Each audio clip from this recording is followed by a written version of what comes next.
लाला लाजपत राय गरम दल के नेता थे।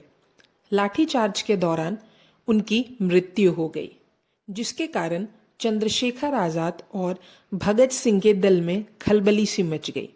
उन्हें इस मृत्यु का बदला लेना था। उन्होंने काफी तैयारियां की और वे उनमें सफल भी रहे। हम जान रहे थे लाला लाजपत राय के बारे में।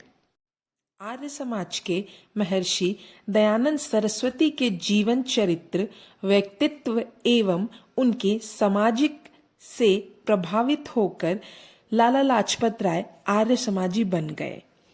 वे लाहौर चले गए, जो उत्तर भारत में जन जागृति का पीठ स्थान बन गया था। यहीं से अपने आर्य समाज के मंच से शिक्षा, समाज संस्कार आदि सेवा कार्य आरंभ किए। इलाहाबाद के चतुर्थ कांग्रेस अधिवेशन में सम्मिलित होकर राजनीतिक क्षेत्र में पदार्पण किया। इस अधिवेशन में कौंसिल सुधार विषय पर पहली बार उन्होंने हिंदी में भाषण दिया। इसके बाद कांग्रेस के साथ लाला जी का संबंध प्रगाढ़ होता गया।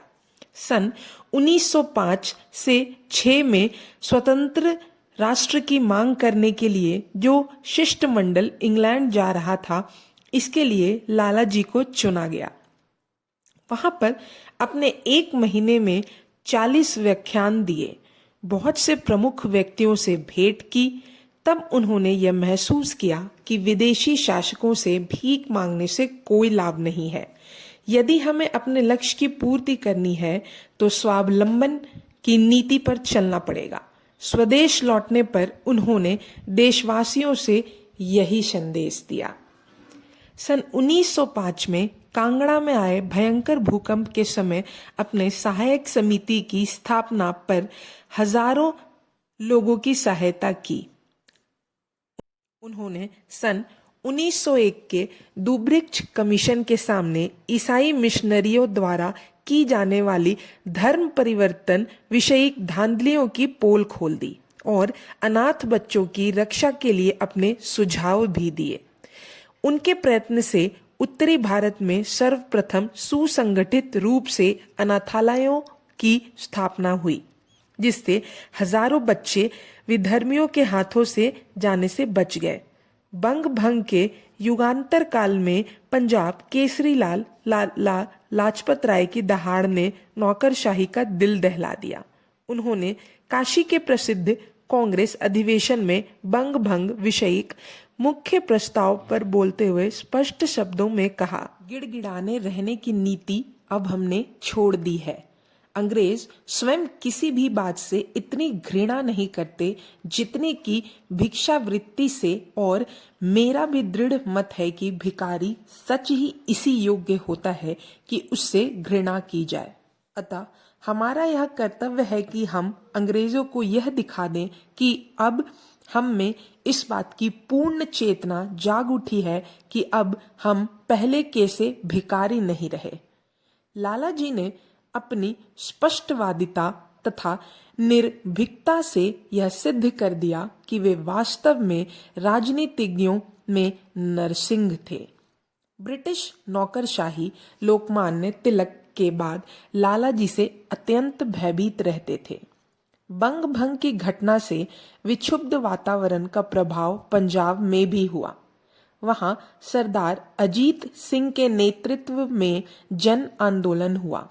लाला जी से भयभीत सरकार ने इस स्थिति से लाभ उठाते हुए अजीत सिंह के साथ लाला लाजपत राय का भी नाम जोड़ दिया और उन दोनों को सन 1818 में रेगुलेशन नंबर 3 के तहत देश निकाला दे दिया।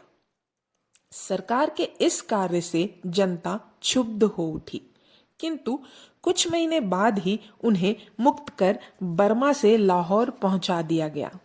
लोगों ने हर्षोल्लास के साथ उनका स्वागत किया।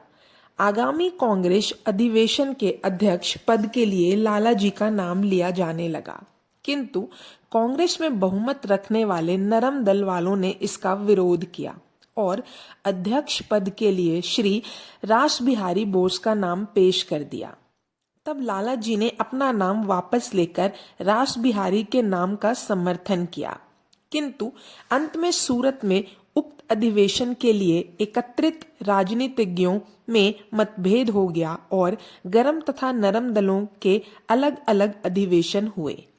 लाला जी ने दोनों दलों में एकता लाने का भरसक प्रयास किया, किंतु कुछ स्वार्थी तत्वों के कारण उन्हें सफलता नहीं मिली। इसके बाद एक तरह से गर्म दल वाले कांग्रेस के मंच से अलग हो गए और कांग्रेस पर पूर्ण रूप से गोखले, सुरेंद्रनाथ तथा नेताओं का आधिपत्य स्थापित हुआ। इधर क्रांतिकारी दल का जोर बढ़ने लगा। सरकारी दमन चक्र चालू हो गया। देश के हृदय सम्राट लोकमान्य तिलक को राजद्रोह के आरोप में 6 वर्ष के कारावास का दंड दिया गया। उन्हें मांडला के किले में बंद कर दिया गया। इस निराशाजनक वातावरण से खिन्न होकर लाला जी इंग्लैंड चले गए, किंतु वहां भी वे चुप नहीं बैठे। उन्होंने विलायत के पत्र पत्रिकाओं में भारत की स्थिति के संबंध में लिखकर तथा व्याख्यान देकर विद्या अध्ययन के लिए आए हुए भारतीय युवकों में जागरण लाने का प्रयास किया। स्वदेश लौटने के बाद अपने पंजाब हिंदू सभा के नाम से एक नवीन संस्था की स्थापना की।